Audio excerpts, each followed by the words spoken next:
Work, work, work. Everybody has to work sometime. And season 3 of my vlog was cut short for a 5-month term contract. This episode of Stacy Links Presents will be my return episode, season 4 premiere. I will talk about that contract that I was on. Stay tuned, I'll be right back.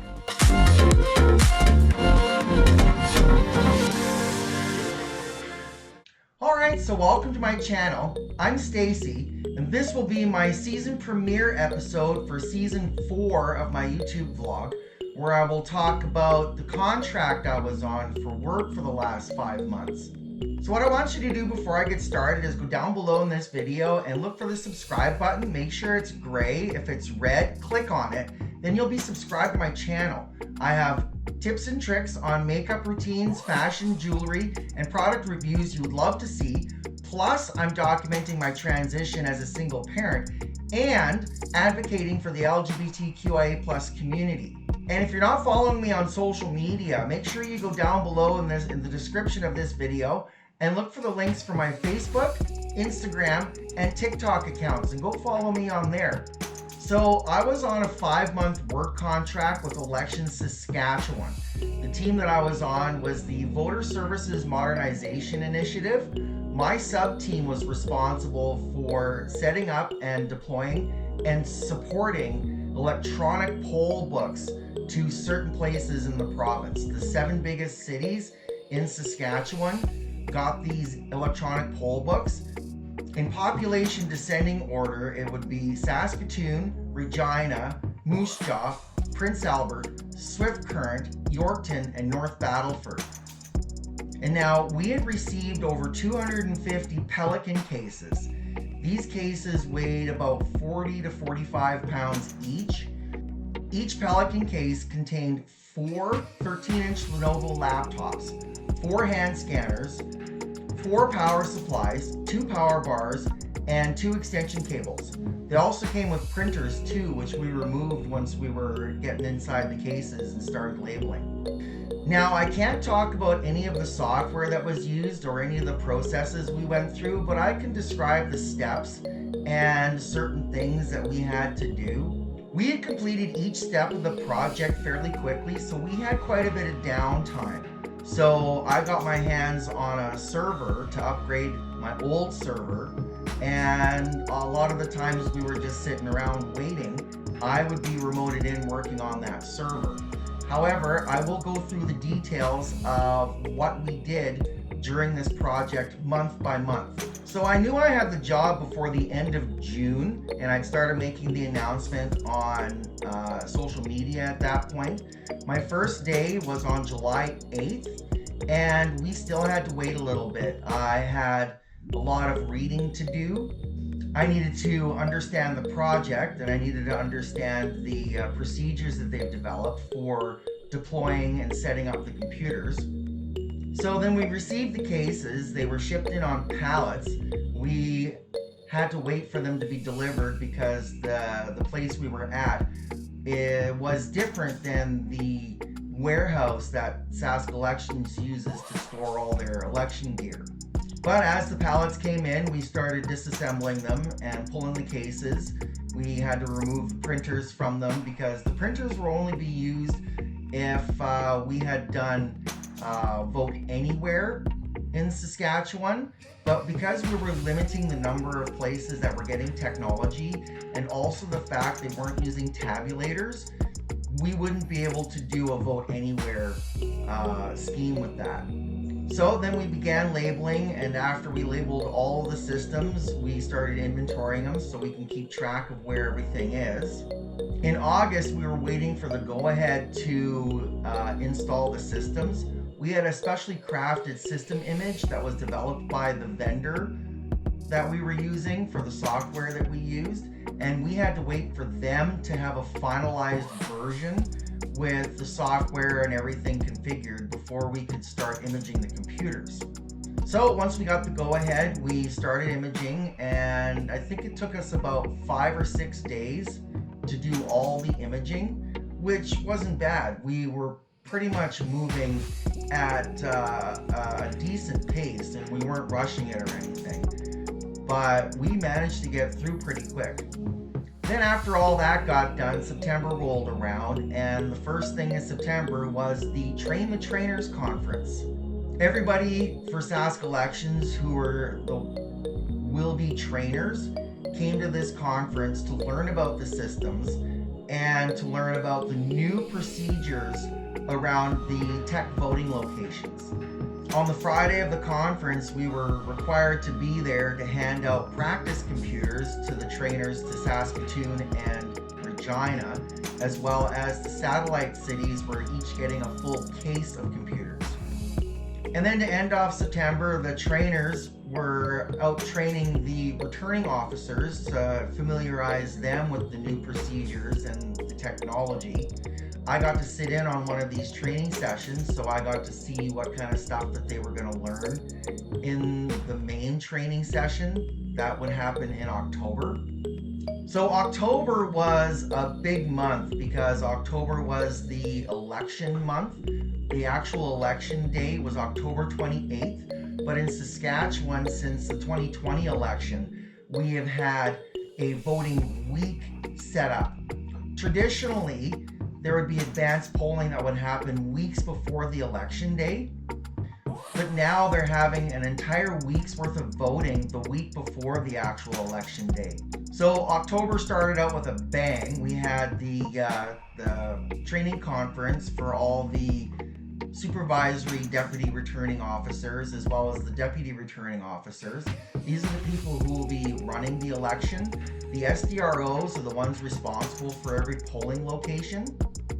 I forgot to mention earlier in this video that we had 34 constituencies out of the 7 cities, and of that there were 137 polling locations. So that means the number of systems that were in production during the election were as many as 548 computers. So anyways, back to the main training conference. The first day of the conference was right after Thanksgiving here in Canada. So we set up the conference rooms and had everything prepared, and we had to do that on Thanksgiving. So we went in for about a couple hours on the holiday, got that all set up. First day of the conference went off without a hitch, but then Tuesday morning I come into work and find out that 14 laptops had been stolen from the hotel. So that was fun to deal with. Our boss was scrambling to get more computers there so they could continue the training conference. So then October is when we were planning to distribute the cases to the satellite cities. So half the cases went to Saskatoon back in September, I forgot to mention. So they were responsible for sending the satellites to North Battleford and Prince Albert. At ours, we were responsible for Moose Jaw, Swift Current, and Yorkton's cases. We were originally going to send them out through Canada Post, but then we discovered that was a bad idea. I won't go into details about it, but at that point we had decided to switch from Canada Post to doing it through a private courier company. And the courier company ended up being more reliable. So then we spent a weekend distributing the individual cases to the SDROs for the Regina sites. I fortunately did not have to work Sunday, but they were distributing cases on Sunday. My folks came up that day, so I didn't have to come into work. So then right after we got the cases distributed, started election week. For 5 days, from Tuesday to Saturday, I worked 10-hour days. I got an hour lunch break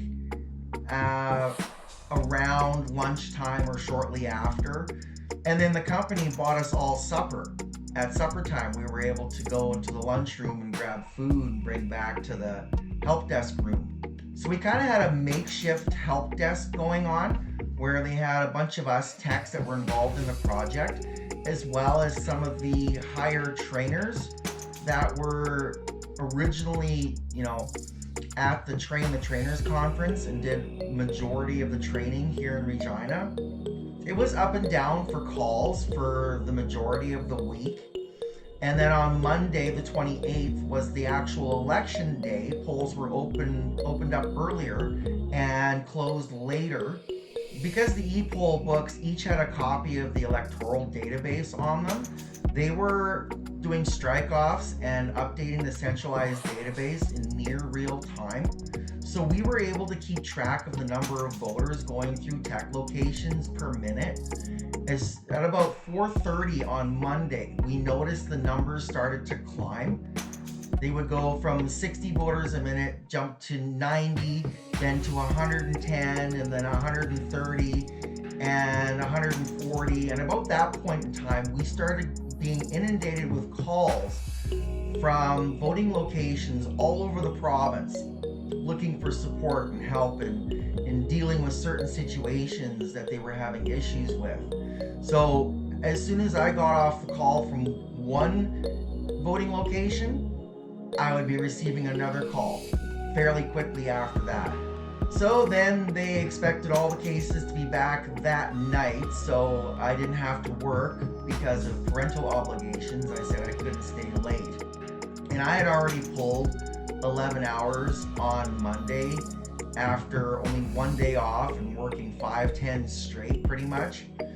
So I said I would come into work the next morning, and I was pretty much the only one there until like 1:30 or so when one of the other guys showed up. So then November was wrap up for the project. We started receiving the cases back from the satellite cities. We had received all 5 satellite cities cases back directly from them. Some were sent through Canada Post, but Yorkton's and Swift Currents were hand delivered by the returning officers. Moose Jaws were couriered in with the courier that we used. And then the next step was to go through the cases, make sure everything was there, make sure all the cables and peripherals were wrapped up properly, and make sure the cases were sorted and neat, because we wanted to make sure that Ontario wasn't going to ding us, because that's where we got the cases from, was Elections Ontario. And then we received the cases back from Saskatoon and had to go through them as well. We had a separate tech depot in Saskatoon and a couple of guys up there as well. So they were dealt with by people in Saskatoon the whole time. Then once we had all the cases back, then we started going through them again. We were returning printers and printer cables that we had removed previously because they all had to go back. Then they wanted us to do one final synchronization of the databases. As I mentioned earlier, each case had a copy of the entire electoral database for the province of Saskatchewan.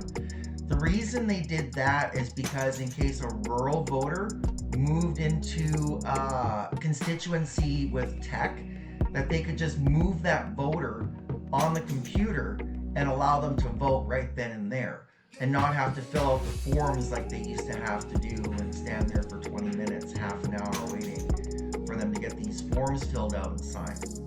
Everything could be done on the computer. And then we got the go ahead and wipe the data. We wanted to remove the database and the application because, as I said before, I'm not allowed to share that information. I'm actually bound by a non-disclosure agreement for the next 2 years to not discuss the proprietary details of the project, like software, procedures, and that, like I mentioned earlier. And now it was expected that the cases were going to be sent to the warehouse before the end of the month. Then we found out that Elections Ontario won't be picking them up until December 20th. So I won't be around for them to move these cases out of the tech depot back to the warehouse where they're going to get picked up from. But otherwise, my contract ended November 29th. I went in for half the day. I had come out to my boss 3 weeks before the election, and I decided to come in for that half day as a woman. I mainly took the afternoon off for Braley's parent-teacher conference that day, but that's another story entirely. All right, so that's it. So thanks for watching. Make sure you hit the thumbs up button down below and drop a comment. Talk about your work experiences as a trans person. I would love to read your comments about that. And make sure you go check out my back episodes, and I'll see you next time. Bye.